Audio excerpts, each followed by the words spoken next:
हनीफ साहब, ज़ाहिर है अभी तो ये अगले 2.5 साल भी IMF का ये प्रोग्राम चलना है। अब इस सूरत हाल में हुकूमत की अपनी लिमिटेशंस हैं, जो ये सेक्टर है वो अलग मुतासर हो रहा है। अब इसमें वे आउट है क्या? ये कोई दरमियानी राय ऐसी निकाली जा सकती है कि जो तजावीज़ दी गई थी उनमें से कुछ तजावीज़ को फ़िलहाल रोका जाए, कुछ पर अमल दरामद किया जाए?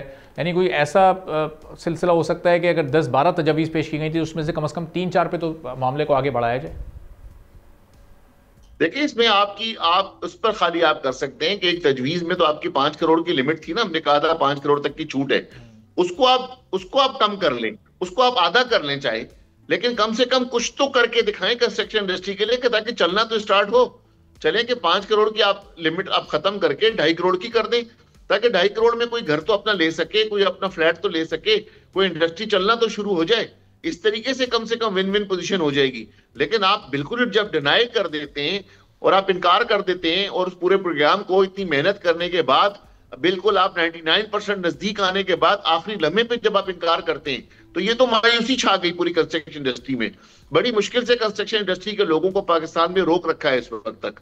अब वो दोबारा अपनी अपनी इन्वेस्टमेंट लेकर कोई दुबई चला जाएगा, कोई टर्की चला जाएगा, कोई दूसरे ममालिक चला जाएगा।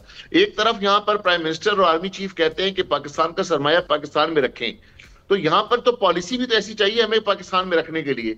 जब आप पॉलिसी को ऐसी नहीं देंगे तो लोग मजबूर होकर बाहर जाएंगे, क्योंकि जहां पर बराबर मुल्क में हमारे 5% टैक्स है और हमारे यहाँ पे 41% टैक्स है। अब आप ये देखेंगे टैक्सेस की इतनी भरमार होगी। आज भी हम वहां लेके जाते हैं पैसा दुबई, बहुत सारे जो लोग हैं, जो 12 बिलियन गया है तो कोई ऑफिशियल रास्ते से तो नहीं गया। $12 बिलियन इस टाइम पे दुबई गए, तो दुबई किस तरीके से? सारे अनऑफिशियल गए, कोई बैंक रेमिडेंस के थ्रू तो नहीं गए वे, लेकिन वहां उन लोगों ने इन्वेस्ट किया है ना। आज भी वहां पे इन्वेस्टमेंट्स हो रही हैं, आप हवाले उंडी के जरिए पैसा भिजवा दें, वहां पर इन्वेस्ट हो जाएगा।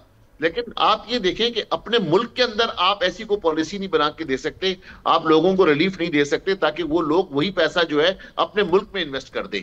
तो ये गवर्नमेंट को सोचना होगा और दोबारा रिविजिट करना होगा गवर्नमेंट को, और खासतौर पर प्राइम मिनिस्टर को। सब्सक्राइब करें और बेल दबाएं ताकि कोई खबर रह न जाए।